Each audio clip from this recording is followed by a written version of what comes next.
Itu siapa yang nggak mau nurut out gitu aja. Saya pusing karena mau ikut jadi PDI Perjuangan atau mau dompleng aja gitu loh. Saya nggak mau lagi. Kan ini kelihatannya komunikasinya dengan Ibu Megawati. Saya kira lebih pada Ibu Megawati, dan kita tahu kan Ibu Megawati kalau sudah punya keputusan itu agak sulit untuk ditawar ya. Tapi bagi saya, kalau kemudian yang diusung itu adalah Anies sebagai gubernur, wakilnya bagi PDIP, saya kira tidak harus juga Anies menjadi bagian dari PDIP, seperti menjadi anggota partai. Kalau mau memang ini long term, bahwa ada fakta integritas. Ya kalau konsisten aja, kalau mau jadi masuk PDI Perjuangan dia jadi dengan namanya lahir batin tuh ya rohnya roh PDI Perjuangan. Saya tadi nanya itu sama itu Mbak Airin, ya nanti mesti pakai ini loh, merah hitam loh. Oleh karena itu, kalau kita membaca konteks politik hari ini, PDIP sebenarnya dalam banyak hal juga membutuhkan Anies dalam tanda kutip ya, yaitu sosok yang dinilai kompetitif untuk menghadapi Ridwan Kamil dan Suswono.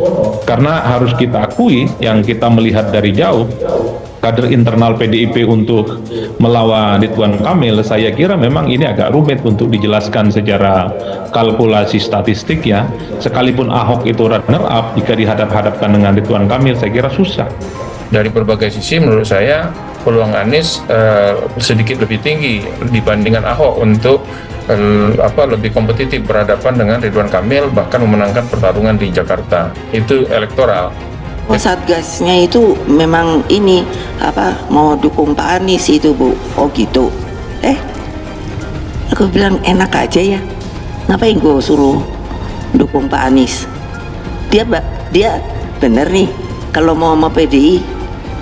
Kalau mau PDI jangan kayak gitu dong ya. Oleh karena itu, kalau kita melihat dari jarak jauh sebenarnya, nama yang relatif kompetitif bersaing untuk bisa mengalahkan Ridwan Kamil, the one and only, hanyalah Anies Baswedan. Jadi dalam konteks inilah sepertinya memang PDIP dalam posisi yang agak rumit. Satu sisi butuh orang yang punya nama besar seperti Anies, tapi pada saat yang bersamaan kaderisasi dan ideologi tetaplah menjadi utama bagi PDIP, karena memang ada kecenderungan kader yang selalu diprioritaskan untuk bisa maju. Baik. Faktor yang harus diputuskan atau diperhitungkan oleh PDI Perjuangan, PDI, terutama oleh ketua umumnya. Gitu. Ini itu batal pengumumannya atau batal pencalonannya, Mas? Enggak, memang secara teknis penjadwalan pengumuman dari DPP partai hari ini belum waktunya untuk merekomendasi atau mengumumkan pasangan calon gubernur dan cawagup di beberapa daerah. Kalau mau sebenarnya biarkan Anies itu independen, biarkan Anies tidak berpartai. Toh ini bentuk kerjasama antara PDIP dan Anies. Dalam banyak hal karena sifatnya kerjasama, saya kira PDIP tak punya dosa apapun. PDIP tak haram untuk melakukan kerjasama dengan pihak ataupun sosok yang sebenarnya selama ini saling bermusuhan. Persis apakah PDIP itu mewajibkan kepada Anies untuk menjadi kader, untuk diusung sebagai salah satu gubernur di Jakarta. Tapi kalau itu dilakukan sebelum pencalonan, khawatir itu justru kontraproduktif karena ada kesan pemaksaan supaya Anies memiliki kartu anggota dan menjadi bagian dari PDIP.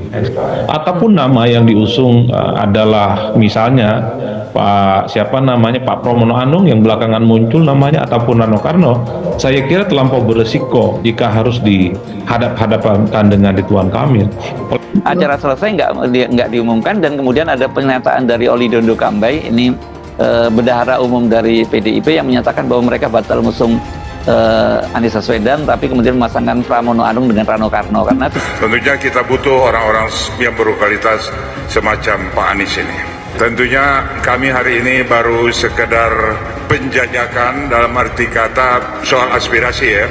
Kalau teman-teman ini ya mungkin sudah bisa kita tangkap bagaimana keinginan mereka, ya kan? Tapi tentunya kami juga menunggu dari Pak Anies apabila semua sudah beres, sudah selesai. Bahkan kemarin kami menghitung-hitung, andai kata tanpa partai lain yang non-seat 2 dan yang non-seat, kami temukan angka 8,1%. Artinya kami bisa mengusung Pak Anies. Hari ini di Pengadilan Negeri Jakarta Selatan telah masuk permohonan